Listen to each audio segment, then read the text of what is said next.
Welcome to the channel. Welcome to today's run through of all the latest Manchester United news and transfer updates, keeping you right up to date with everything. I'm Jamie. Let's get into it. So firstly, massive congratulations to our absolute balling wonder kid, JJ Gabriel, won the under 18 player of the season. Now just remember, this kid is 15 years old and he is absolutely smashing it in the under 18s. Got a big game coming up against Manchester City as well, with all the shenanigans that's been going on regarding that particular venue, which I think is disgusting personally. But you know, hey ho, that's the way the cookie crumbles. But massive congratulations. Hopefully, you know, he's got a fantastic future ahead of him, and he does look like a real talent. And there's clubs across Europe that are chasing him, that want him, and hopefully, you know, with the clear pathway maybe to even first team football, because he's not doesn't qualify this season to play in the Premier League, but he will next season. And obviously the lack of cup games, because he could have played in the FA Cup, but we got knocked out in the first round. Hopefully we can maybe see a bit of him, maybe on pre-season as well. What an absolutely unbelievable talent. So congratulations to JJ Gabriel, under 18 player of the season, and well-deserved as well. He is absolutely smashing it at that level. And for someone that's 15 years old to be, you know, ahead of the game in terms of, you know, peers that are older than him, just shows what level of talent that he is. So hopefully we can nurture him, and, you know, looks like if we can keep him and everything goes well, looks like we've got a real talent on our hand there. So congratulations there. Now, let's kick off with the manager news. There's been a lot more talk over the last couple of days regarding Michael Carrick, and there's been more talk regarding Michael Carrick. So, firstly, Chris Wheeler and Nave Salt did a piece, and these are good journalists when it comes to United as well, saying that Andoni Iraola has been ruled out of contention for the Manchester United job as Michael Carrick edges closer to being confirmed as head coach. Although United insist no decision has been made, all signs point to Carrick, and an announcement could be made before the end of the season. And I do think the sooner we can, you know, make a decision on the manager front, then the better it is for us. It helps us obviously with our recruitment and all of that stuff. Iraola is leaving Bournemouth and is believed that he would have been among the leading contenders if United decided against keeping Carrick, but the 43-year-old is no longer under consideration, leaving him free to discuss the managerial vacancies at Crystal Palace and Chelsea. So again, Chris Wheeler, following on from what Sully Talks, who sort of broke the news. I say broke the news. It's been widely reported for a very long time that Michael Carrick seems to be the front runner for the position. My only concern is, you know, due diligence. Are we still interviewing other candidates? Because I'd like to think that United are still doing that and making sure that they're getting the right decision. Well, it turns out that they are. So Jacob Steinberg, who wrote a piece in The Guardian, who's a good journalist, actually it was more of a piece regarding Chelsea and their search for a manager, and Iraola and Alonso, who seem to be the favourites to go to Chelsea, did mention that Manchester United have met with Andoni Iraola. However, the current indication is that United will stick with Michael Carrick. So that's the first journalist and first report that I've seen suggesting that United have actually met with Andoni Iraola or his representatives or whatever to have a meeting or an interview or whatever, and they're still going for Michael Carrick, and that is encouraging for me. Not because you can, you know, debate and let me know in the comments whether you're for Carrick or against Carrick. I get the concerns, and, you know, I can see the argument from both sides of the coin. But the fact is, for me, if we have had talks with Iraola and we're still going for Carrick, then that's a positive, because that still means that we are looking for alternatives. And then that way there can be little doubt if Carrick does get the job, because we've looked at who else is available.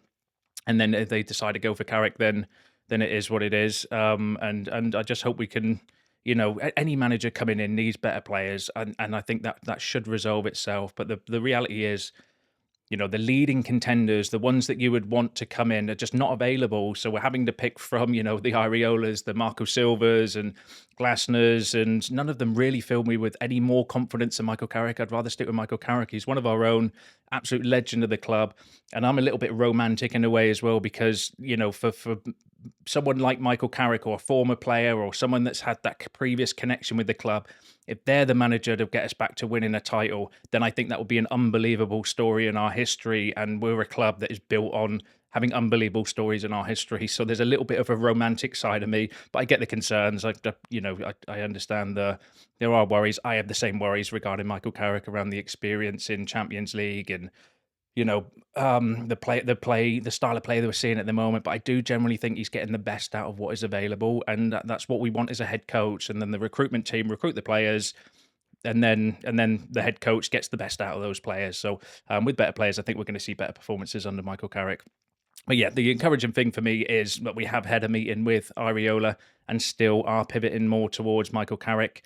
Sonny gave another interesting update around. It was quite a long post that he put online, but main thing I wanted to go through was Julian Nagelsmann, who, along with Iraola, has been, in doing the rounds as the potential other candidate, saying that he was one of the names that was loved which was loved internally at Man United. If the World Cup wasn't on this year, I honestly believe he could be. We could be having a different conversation at the moment. But the World Cup put a major stamp on any progression. My report from yesterday regarding Michael Carrick remains the same, with the expectation to be offered the Man United permanent head coach role, barring any last-minute decision. The club insists no final decision has been made yet, as they go through a thorough process.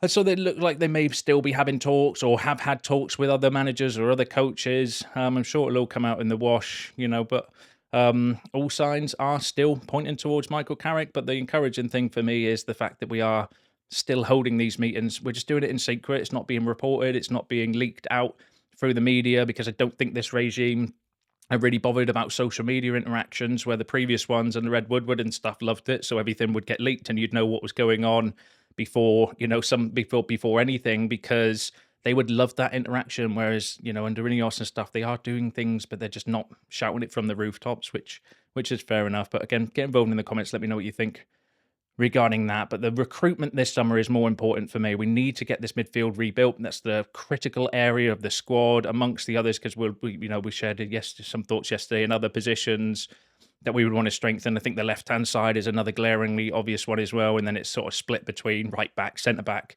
backup striker, and so on and so forth. But that midfield is critical. Quite a few updates actually regarding the midfield. So firstly, Chris Wheeler and Nave Sout in their piece said that United could be in the market for 3 midfielders this summer with Manu Ugarte likely to follow Casemiro out of Old Trafford. That seems to be the current narrative, doesn't it? And that's been the case for a very long time. They will look to sign a player for around £80 million from a list that includes AZ Alkmaar's Keith Smith. So that might interest some of you, because I know you've asked questions in previous video about what's going on with Keith Smith, and he seems to be a name that gets put in the comments a few times.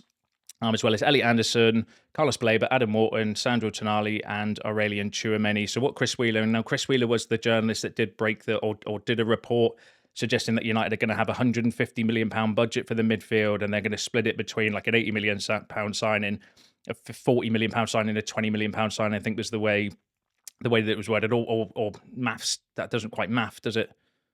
£50 million signing and a £20 million signing, but I'm not sure. Keith Smith looks like a really good player. £80 million though for Keith Smith, that seems very, very excessive. There is going to be a lot of competition for him though, because I've heard reports about Real Madrid and probably a few other top clubs around Europe, because he does look like a really, really top talent. But £80 million for an un-Premier League proven young midfielder, I think is a little bit excessive. And I'm not entirely convinced that Chris Wheeler and Nave Sout, as good a journalists as they are, know exactly what budget we're allocating for what particular strand of midfielder that we want, because that's flexible. What if you get, I don't know, what if it's 90 million for Tonali and we want to pay that extra 10 million, then I think United would probably do it. So I'm not buying into the fees, but interesting. Keith Smith was the one from there. The rest of, you should know that we've been interested. It shouldn't come as a surprise to anybody out there of Elliot Anderson, Baleba, Wharton, Tonali and Tchouameni, because, it's not exactly been swept under the carpet, those links, have they?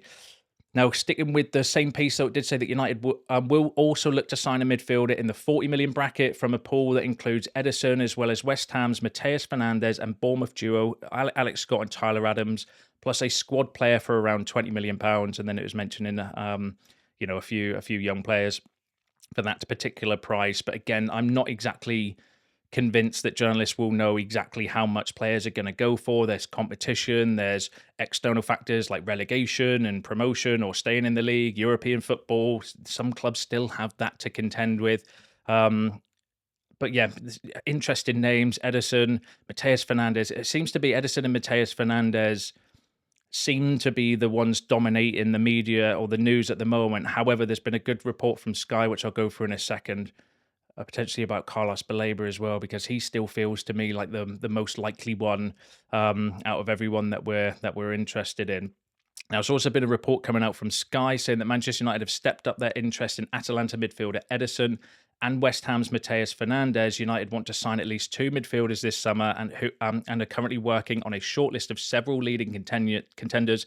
The aim is to position themselves to make an offer once their preferred targets come into focus with the current variables and the current variables play themselves out. So talking about like relegation, promotion, European football, all of that stuff there as well. But again, linking us, Mateus Fernandes and Ederson. Obviously, we've been hearing a lot regarding Ederson over the last few days, and the Mateus Fernandes stuff is starting to heat up as well, which I'm excited about. And it feels like maybe, Ederson, Fernandes, and Baleba. We'll go through the Baleba news in a second, but tell me what you think might be the 3 prominent names that we're linked with. But that doesn't mean that we're not doing stuff with the other midfielders, because as we mentioned with the Iraola news, we are doing stuff behind the scenes. It's just not being leaked out and not being reported like it used to be, which is causing a little bit of, I don't want to say confusion, but we're not quite up in the loop as what we would normally be under the previous regimes. But yeah, let me know what you think about that in the comments down below.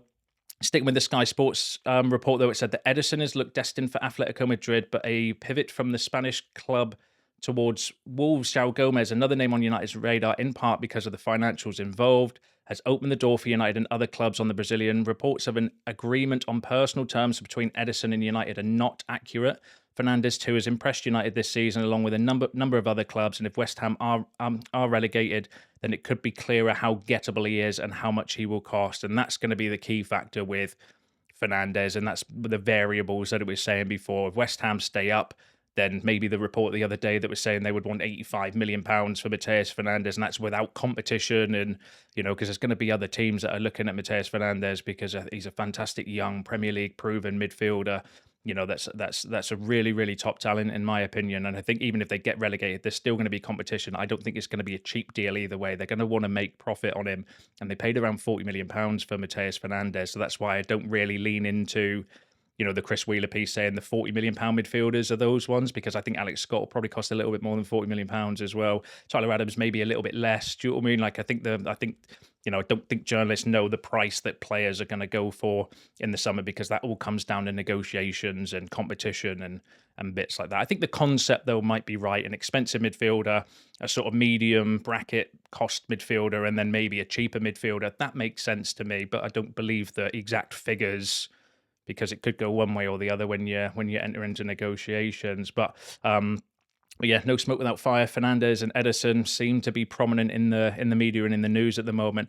Sticking with Ederson, though, Chris Wheeler in their piece said that United will use the savings and extra £100 million guarantee by Champions League qualifications. The savings, it was referred to like Rashford's wages and potential exits that we're going to look at this summer.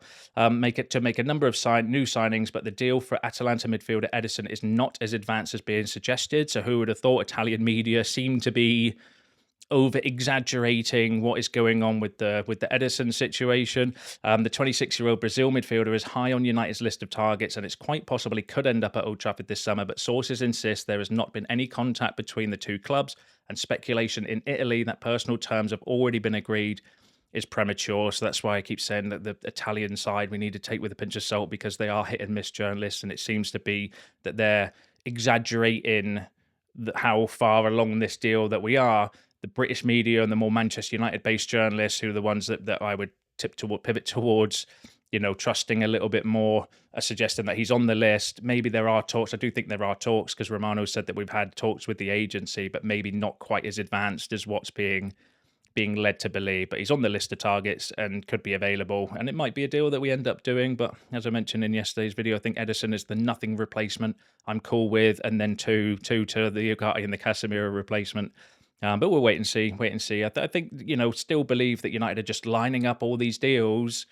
And then once we know, budget, how much, because we might be saving some money to go for Fernandes, but we're like, well, we might need an extra 20-30 million quid to get him, in which case it puts the Ederson deal in doubt. Or if they do get relegated, maybe we're like, right, okay, maybe we can get him a little bit cheaper, and then we've got the more budget to go for somebody else, and so on and so forth. I think we're just working all of that fajazzle out at this particular moment in time, but let me know what you think in the comments. And then Ben Jacobs said a similar thing, that Edison and Man United remains one to watch. However, suggestions of Edison agreeing terms or Man United placing a bid are currently premature, as revealed on TalkSport last month. Edison is one of several genuine targets as Man United prepare to sign at least 2 midfielders. However, Atalanta's asking price is viewed as high, given Edison only has a year left on his contract. So I read that and I was like, well, yeah, I think it is a little bit high for someone that's got a year left on his contract. And that is the exact reason why Atletico Madrid are pulling out of it. So I think someone mentioned in the comments the other day that, like, Atletico are now going for Gomez.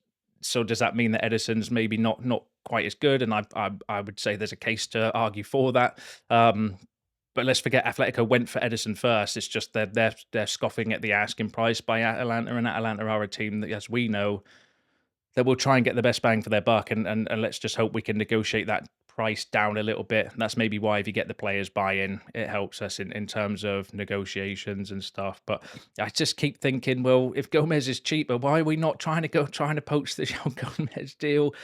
Because I would much prefer to go for João Gomez personally over Edison. That doesn't mean that Edison's a bad player, or I'm going to be, crying into my morning tea if we sign Edison. He is a good player.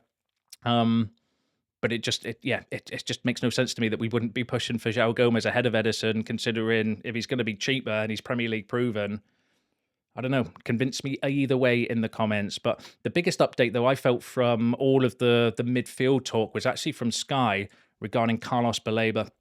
So Brighton's Carlos Baleba also remains a top target for United, and a lot of work on him has already been done, with Sky Sports News revealing their intent to try to sign him in January. One source claims United would be keen to get him before the World Cup. Now, this feels still like one of the most likely midfielders that we're going to go for. We've done all the groundwork. We've already agreed personal terms. I think in that agreement we said, well, we'll come back in, in the summer if we still want to make the move, and all of that's been done. Romano's been saying everything's been done. He still remains on the list of midfielders. Whenever you talk about midfielders, Baleba's name had never disappeared from that particular list, and he's not going to the World Cup. So you could get a quick deal done for Brighton, and let's not remember, we had £75 million. This is from Laurie Whitwell, that we had £75 million last summer, where we tried to go for Carlos Baleba, but Brighton basically refused to even negotiate or even talk to us, I think it was at that time. But we had the budget available to do that. We also had the money to go for Semenyo in January. Sky is saying that we actually, tried to maybe get Baleba done in January as well, even though his form was Gabaggio at that particular moment in time. I know it started to pick up a little bit towards the end of the season, but there is the worry about his form. I share those concerns as well. But I think from a profile perspective, Carlos Baleba does make sense, because he's, in my opinion, he's the yin to Kobbie Mainoo's yang, where his skill set is exactly what Kobbie Mainoo's deficiencies are, i.e. ground coverage, duel winning, being a bit of a beast in midfield, whereas Kobbie's more, intricate passing and dribbling and getting out of, tight situations and stuff. So I do think they would complement each other quite well in midfield. It would be a good partnership, I think, if he can get back into form. There's massive concern about his form, but again, he's been doing quite well the last few games towards the end of the season. So maybe it has just been a little bit of, we don't know what's happened behind the scenes regarding Carlos Baleba or his mentality and stuff. But again, that still would be a bit of a red flag. But the report saying that they want to get a deal done before the World Cup, as I mentioned, he's not going to the World Cup. And we've got the money available, because if we went for Semenyo in January and we had got the money, we've still got the money. So we could do a quick deal for Carlos Baleba, which I think would be, it'd settle the nerves anyway, whether you want Baleba or not, because I know that's going to be a little bit mixed. And there are concerns, valid ones as well, from previous comments when we've been speaking about Baleba. But to get somebody in, and if you're thinking of one of the three, then fair enough, if that's the way they want to go down. And hopefully we can get a quick deal done, because I think it will settle the nerves. And if you can get someone maybe like Edison, that's 2 quick deals for a midfielder that you could potentially get done. And then it gives you the time to maybe get the sales that you need, or to see what happens with Tchouaméni, to see what happens with Anderson, because we don't know if Anderson's going to want to move before the World Cup or after the World Cup. And it settles a lot of the nerves anyway, but then also strengthens your negotiation position where you are going to clubs looking for a midfielder, because whoever we get first, I think we're going to have to slightly overpay for, because just because everybody knows we're desperate for midfielders. But this does feel like it's going to be potentially one of the first moves going off of that report from Sky. But let me know what you think about that down below. Well, there was also another report from, it's actually from Jeremy Cross. It was in the Manchester Evening News, so I don't know whether because he does write sometimes for The Star and The Mirror, must be a freelance journalist, but saying that Manchester United are considering a surprise move for Real Madrid outcast Federico Valverde. The Uruguayan has found himself frozen out of the Spanish capital following a training ground altercation with teammate Aurelien Tchouameni.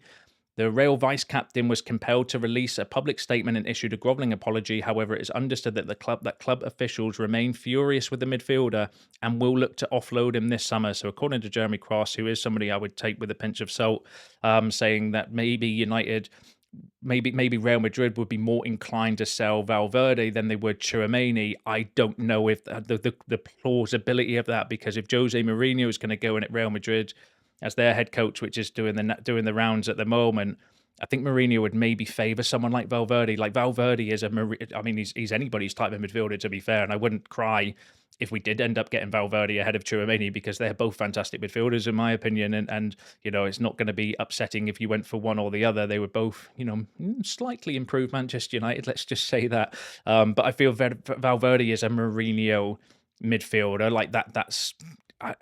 So I can't see them doing that, but who knows? We don't know what's actually happened with that situation, and I think the while I don't necessarily believe the report, I'd want to see a little bit more credibility than when it's coming from.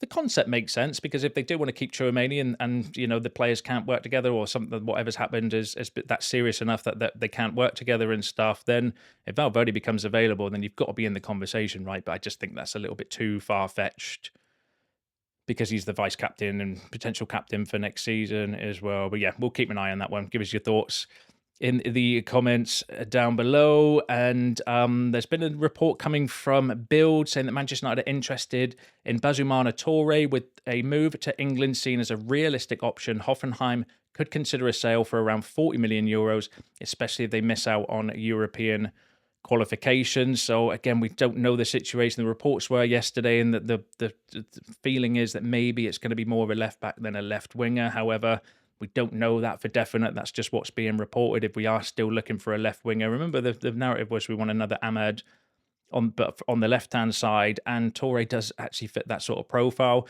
Could be available at a cheap deal. So if we are going to pivot and maybe go for a winger rather than a fullback because of Dorgu's situation, then Toure for around 40 million euros wouldn't be a bad bet. That would be actually a really good shout, because again, with that position, I'm not too bothered about going for necessarily Premier League proven. I think we would have time to develop a player in that area, because obviously we've got Cunha, Dorgu that can play there, and there's other options that we could use while somebody comes in and beds in and settles in. So keep an eye on that one and see. The reality is we don't know if we're going to go for a left winger or a left back at this particular moment in time. I mean, if we went for both, some of you might be saying both, in which case, yeah, Toure for that sort of price would be a decent option, but who knows whether we're going to have the budget to do all of that. Someone that we might have the budget for, though, is Jeremy Monga, who's been doing a bit of the rounds recently. Young player playing for Leicester. Leicester have just been relegated again as well, so there's an opportunity to go for this kid. So Leicester winger Jeremy Monga, also 16, is another youngster who's caught United's eye. The England under-19 international made 30 appearances this season for Leicester, who may be willing to lower their asking price after dropping into League One. Arsenal are hot on Monga's trail, and Real Madrid are also admirers. So if you've got Arsenal and Real Madrid and Man United looking at you, maybe other teams as well, that's potentially one to keep an eye on. Very good experience for somebody of that age as well. Again, don't know whether he would come in and be seen as first team ready. I'd imagine a bit of mix where, in the sort of reserves and first team, but he's got championship experience at that age. So, potentially keep an eye on that. One of the reports the other day was saying Jason Wilcox has held talks with Leicester City as well. So this could be one that we're looking to do, to get hold of a very, very talented youngster to add to the the crop of very talented youngsters that we do seem to be bringing in. And Alex Crook said a similar thing as well. Leicester Starlet Jerry Monger is wanted by as many as 10 top clubs in Premier League and beyond. Monger is one of the fewest bright spots in a miserable 2-year period that has seen them plummeted from top flight into the 3rd tier. Now the vultures are circling around the 16-year-old academy product, believing they can snare him up. Man United are believed to have held formal talks with the Foxes, while Arsenal, Newcastle and Leeds are all admirers. And then as the previous Chris Wheeler and that saying, Real Madrid potentially looking at this lad as well. But keep an eye on that one and see how that one plays out. But that one feels plausible because I don't think it's going to be bank breaking and very talented player that's available. Why would we not be in the conversation to add to, like the Aiden Heavens and the Diego Leons and a Roscoe that's coming in? I think we forget that we've signed that very exciting young midfielder to come in this summer as well. But yeah, we'll keep an eye on that one. Get involved in the comments. Get involved in the comments on all the other topics discussed on today's video, because that's you all up to date with the latest news and transfer updates. Don't forget to smash a like on the video on your way out. Subscribe to the channel if you're new. See you in the next one.